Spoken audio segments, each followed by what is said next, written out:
our hearts be acceptable in your sight, O Lord, our rock and our Redeemer. Amen. Please be seated.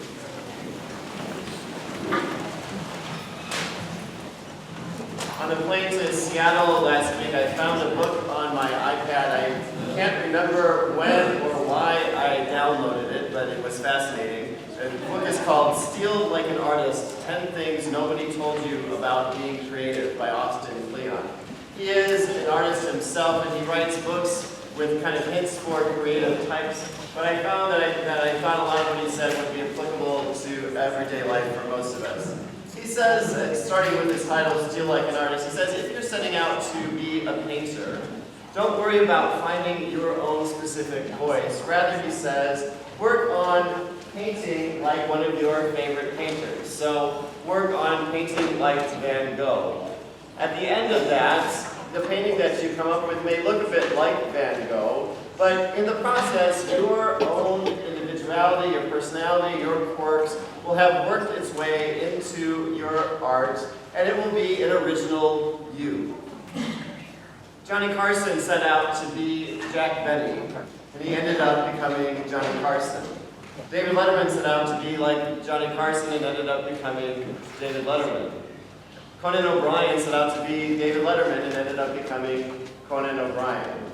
Kleon writes that it is in all the ways that we fail to emulate the people that we're trying to copy that we succeed, that we become our own best selves, that we become uniquely who we are.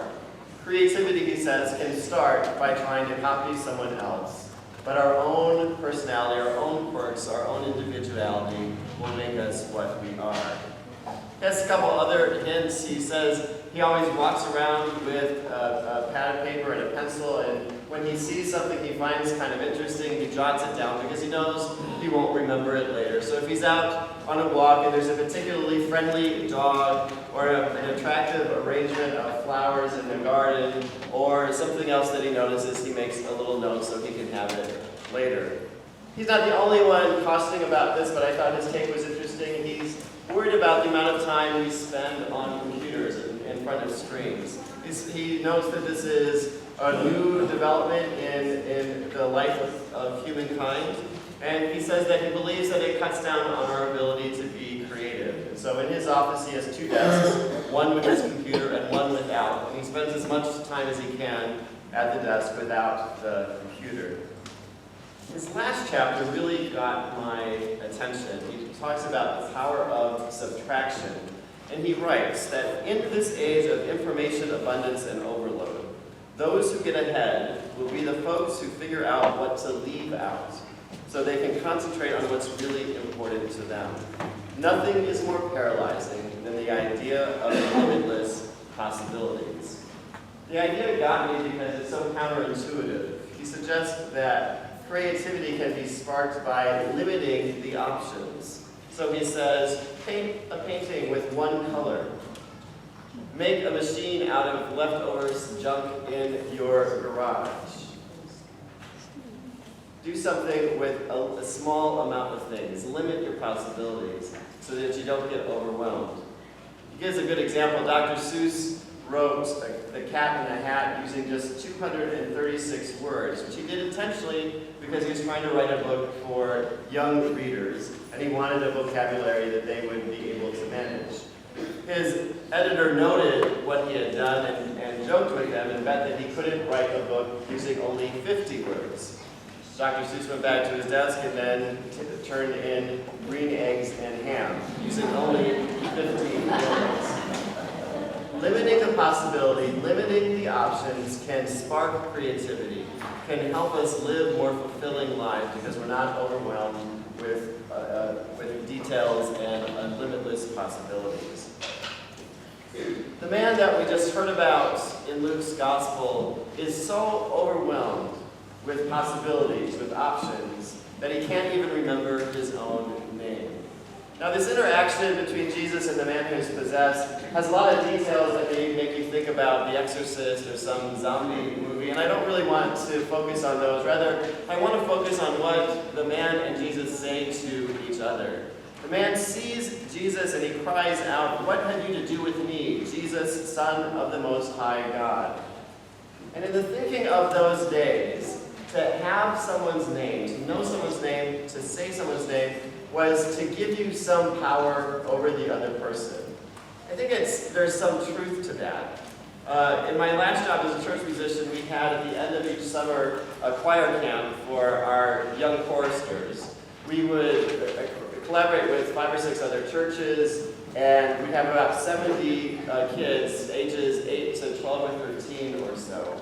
And I learned very quickly that if I knew the name of the child, rather than just you in the red shirt, that they were much more likely to do what I had asked them to do, whether that was to sit down or to pay attention to the music or stop poking their neighbor. Now, I'm not comparing 10-year-olds to demons.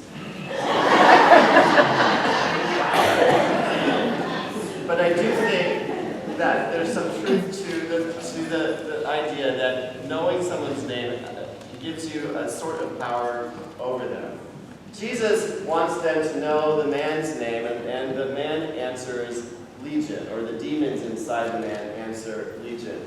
And everyone in that day who heard that would have immediately thought about the Roman army, which was organized in legions of some 6,000 or so soldiers. In other words, Luke is telling us that the man is possessed by hundreds or thousands of demons, too many to name individually, too many to know. So possessed, so overwhelmed that he can't remember his own name. Jesus casts out the demons. The man returns to his normal self. Now, it's an odd story. I've never seen anyone possessed in an exorcist sort of way with their head turning around and their arms flailing, speaking in languages. But I have experienced, and I'm guessing that you all have as well, times in my life when I felt overwhelmed by all sorts of things. Whether it was concern about how to balance work and life, whether it's concern about addictions, whether it was concern about safety, whether there's going to be enough money at retirement, whether it's concern about health, all of those things and many more can kind of snowball and overwhelm us. I think this story is a good reminder that there is a way through that. To name the demons that are possessing us gives us a little power over them. So the wisdom from 12-step programs on addiction is to name the addiction for what it is, an addiction. I don't drink because my life is hard. I drink because I'm an alcoholic. It's the beginning, it's the first step, it's the beginning of having power over your demons. The second thing I think we can take from this lesson is what happens with the man after his demons are cast out. Luke tells us that the man puts his clothes back on and he sits down at Jesus' feet. He wants to be in Jesus' presence, and I think he wants to do that because he feels in Jesus' presence more like himself than he has in many years. Somehow, being in Jesus' presence helps the man see himself for who he truly is, for the child of God that he is, for the person that God has made him to be. If you're lucky, you have people like that in your own life. Maybe some of them are here at St. Matthew's. People that when you spend time with them, you feel better about yourself. You know who God has created you to be.